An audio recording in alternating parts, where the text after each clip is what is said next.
பாராளுமன்ற தேர்தலில் போட்டியிடுறதுக்கான வாய்ப்பு இருக்கு உங்களோட வேட்பாளர்? அதாவது இன்றைக்கி நடந்த கூட்டத்துக்கு பிறகு அந்த முடிவை வந்து எடுக்கலான்னு இருக்கோம். ஆனால் என்னை பொறுத்தவரை இந்த தேர்தலில் நான் போட்டியிட வேண்டுமா, ஏன்னா 40 இடத்துல தனித்து போட்டியிட வேண்டும்னு பலரும் கருத்து சொல்லிக் கொண்டிருக்கிறார்கள். தனித்து போட்டியிட முடியுமா முடியாதா என்பது எனக்கு தெரியாது.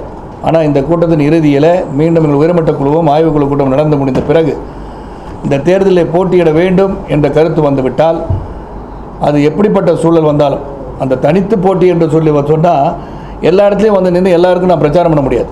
ஸோ அது வந்து after this meeting will make a decision all this things. பாஜக ஆட்சி மீண்டும் தொடர வேண்டும் நிலைப்பாடாக இருக்குமா, இல்லை மாற்று வேணும்? கண்டிப்பாக கிடையாது. பாஜகவுக்கு நாங்கள் சப்போர்ட் பண்ணுற மாதிரி இல்லை. பாரதிய ஜனதா கட்சி பல திட்டங்களை அறிவித்து செயல்பாட்டில் அவர்கள் சிறப்பாக இல்லை என்பதை நேற்று கூட சொல்லியிருக்கேன். நேற்று நீங்கள் படித்தீங்கன்னா எல்லாமே சொல்லியிருக்கேன். ஆப்ரேஷன் சக்ஸஸ்ஃபுல், பேஷண்ட் டெட்னு சொல்லுவாங்க. சிறந்த திட்டங்களாக இருக்குமோ என்று ஐயப்பாட்டில் இதை பார்த்து கொண்டிருக்கும் போது அது சிறந்த திட்டங்கள் செயல்முறையிலே வந்து அது வந்து சரியாக இல்லை என்பது என்னுடைய கருத்து. பாஜகவுடைய கூட்டணியில் சமத்துவ கட்சி இருக்காதுன்னு முடிவு எடுத்துக்கலாம் சார்? ஆமாம், கண்டிப்பாக. பாரதிய ஜனதா கட்சி எந்த கட்சியோட கூட்டணி வச்சுருக்காங்களோ அந்த கூட்டணியில் நாங்கள் இருக்க மாட்டோம் நான் சொல்கிறேன்.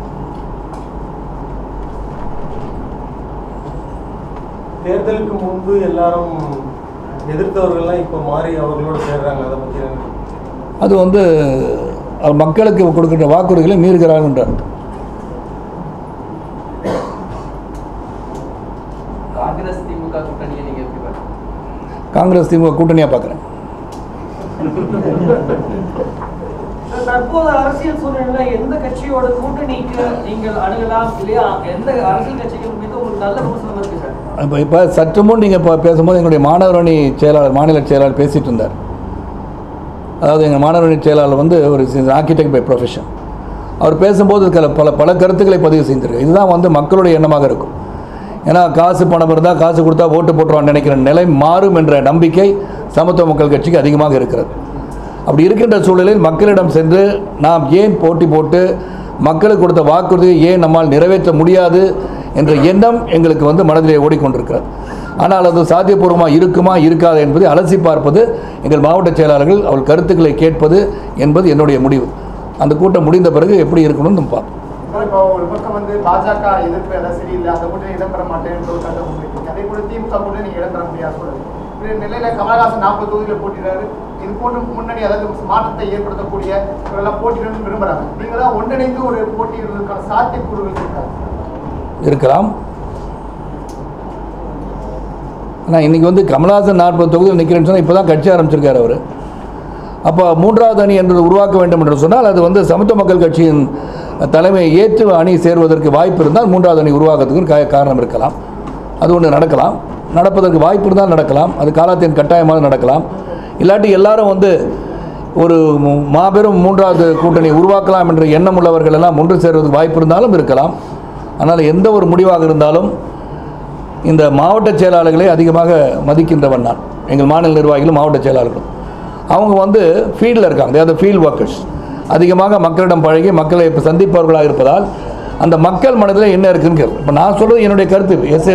இப்போ பாரதிய ஜனதா கட்சியை நாம் எதிர்க்க வேண்டும் என்று சொல்கிறதும் அந்த என்னுடைய கருத்தாக மட்டும் இப்போ மக்களின் கருத்தாக இருக்கிறது. இவங்க போய் களத்தில் பார்த்துட்டு இல்லைங்க அவங்கள எதுக்குறோம், எதுக்காக ஆளும் கட்சி நம்ம எதுக்கு வேணும் அப்படின்னு சொல்லி அவங்க சொல்லலாம், கருத்து சொல்லலாம். ஸோ இதெல்லாம் முடிவு பண்ண வேண்டியது வந்து இன்றைய மாலைக்குள் தெரிந்து அது பொதுக்குழுவுக்கு முன்னாடி ஆய்வுக்குழுவும் உயர்மட்ட குழுவும் கலந்து பேசின பிறகு எடுக்கப்பட வேண்டிய முடிவு. வேண்டான்னு சொல்லியிருக்கேன், ஏற்கனவே வேண்டான்னு சொல்லியிருக்கேன். அது வந்து ஏற்கனவே வந்து ஜாஸ்தி போனால் 1.5 வருஷம் தான் அவங்க வந்து செயல்பட முடியும். மறுபடியும் தேர்தலை சந்திக்க வேண்டிய சூழல் வந்துடும். 1.5 வருஷத்தில் என்ன பண்ண முடியும்? 5 வருஷம் இருந்தால் தான் ஒரு சட்டமன்ற உறுப்பினர் அந்த தொகுதிக்கு பணிபுரிய முடியும் என்று என்னுடைய கருத்து. அது ஆழமாக சொல்லிட்டு இருக்கு.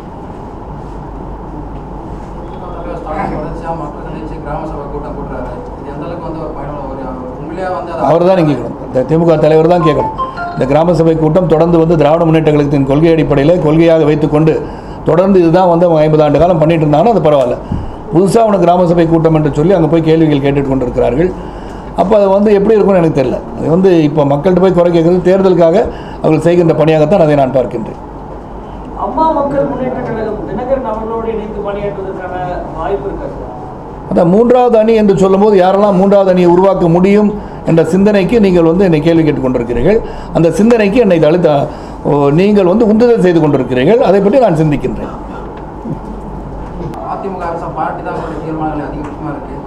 பாராட்டுடைய தேர்தலில் அதிமுகவுடைய இணக்கமான இந்த சூழல் ஏற்படைய வாய்ப்பு அதிகமாக இருக்கா? அதாவது பாராட்டப்பட வேண்டிய தீர்மானங்கள் பாராட்டப்பட வேண்டியது தான். அதில் எந்த ஒரு மாற்று கருத்தும் கிடையாது. சுட்டிக்காட்டில் அவருடைய நெகட்டிவ் எங்கேயுமே நீங்கள் சுட்டிக்காட்ட மாதிரி தெரியல. இல்லை, நெகட்டிவ் சுட்டி காட்டுறது இங்கே எதுவுமே இல்லையே. தற்சமயம் வந்து நாங்கள் நெகட்டிவ் சுட்டி நடந்து கொண்டிருக்கின்ற அவர்கள் 110 விதியின் கீழ் சொல்லியிருப்பதற்கெல்லாம் நாங்கள் பொதுக்குழுவில் என்ன சொல்ல வேண்டும்ன்ற கருத்து எனக்கு ஏற்கனவே இருக்குது. நேற்று கூட கேட்டாங்க, 2000 ரூபாய் பற்றி நீங்கள் என்ன நினைக்கிறீங்க கேட்டது பதில் சொல்லியிருக்கேன். அது தீர்மானமாக கொண்டு வர வேண்டிய சூழல் எங்களுக்கு கிடையாது. ஏன்னா ஃப்ரீபீஸ் வந்து ஒரு எக்கனாமிக் ஸ்ட்ரென்த்துக்கு வந்து ஃப்ரீபீஸ் இஸ் நாட். அது இலவசங்கள் வந்து ஒரு பொருளாதார அடிப்படையில் ஒரு நாட்டின் உயர்வை வந்து அது வந்து தடைப்படுத்தும் என்று பொருளாதார நிபுணர்கள் சொல்லியிருக்கிறார்கள். அதனால் இந்த இலவசம் என்பது தேவைதானா என்று நாம் சிந்திப்பது நம் நாடே சிந்திக்கணும். அதனால் இப்போ தற்சமயம் அதை பற்றி எந்த ஒரு கருத்தும் சொல்ல விரும்பவில்லைன்னு ஏற்கனவே சொல்லியிருக்கேன். ஸோ எந்த தீர்மானத்தை வந்து நாம் பாராட்ட வேண்டுமோ அந்த தீர்மானங்கள்லாம் பாராட்டப்பட்டிருக்கின்றன. இரங்கல் தெரிவித்திருக்கின்றோம். இப்போ வந்து 44 பேர் புலவாலில் வந்து இறந்திருக்கிறார்கள் என்று சொல்லும்போது தீவிரவாத தாக்குதல் இறந்திருக்கிறார்கள், அவர்களுக்கு இரங்கல் தீர்மானம் தெரிவித்திருக்கின்றோம். அதே போல் சீபா ஆதித்யநாத் அவர்கள் செப்டம்பர் 27 அன்று அவருடைய பிறந்தநாளை வந்து தமிழகம் வந்து விழாவாக எடுக்கும் என்று சொல்வதெல்லாம் வரவேற்கத்தக்க ஒன்று. தமிழர் தந்தையாக திகழ்ந்தவர், இதெல்லாம் தான் வந்து பாராட்டியிருக்கும். அதனால் இங்கே எதெல்லாம் பாராட்டியிருக்கோம் என்று சொன்னால் உடனடியாக அனைத்து இந்திய அண்ணா திராவிட முன்னேற்ற கழகத்திற்காக போடப்பட்ட ஒரு மாவட்ட செயலாளர் கூட்டமாக இது மாறிவிடாது. அதனால் என்னை பொறுத்த வரைக்கும் தவறுகள் இருந்தால் சுட்டி காட்டுவதும் சிறப்பாக செயல்பட்டால் வரவேற்பதும் எங்களுடைய இயக்கத்தின் கொள்கையாக சிறந்த நாகரிகமான அரசியல் நடத்துவதாக எங்களுடைய எண்ணம். 2 ஆண்டு நிறைவு பெற்றிருக்கு எடப்பாடி பழனிசாமியுடைய ஆட்சி.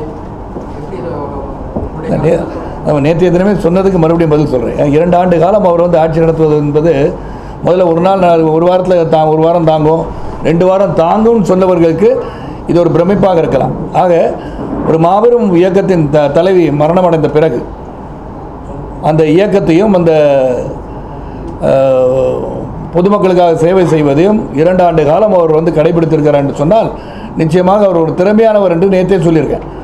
அதனால் வந்து திறமையான ஆட்சி சிறப்பாக நடக்கிறதா என்பதையெல்லாம் கணிக்கின்றவன் நான் அல்ல, அது மக்கள் தான் கணிப்பாங்க தேர்தல் நேரத்தில்.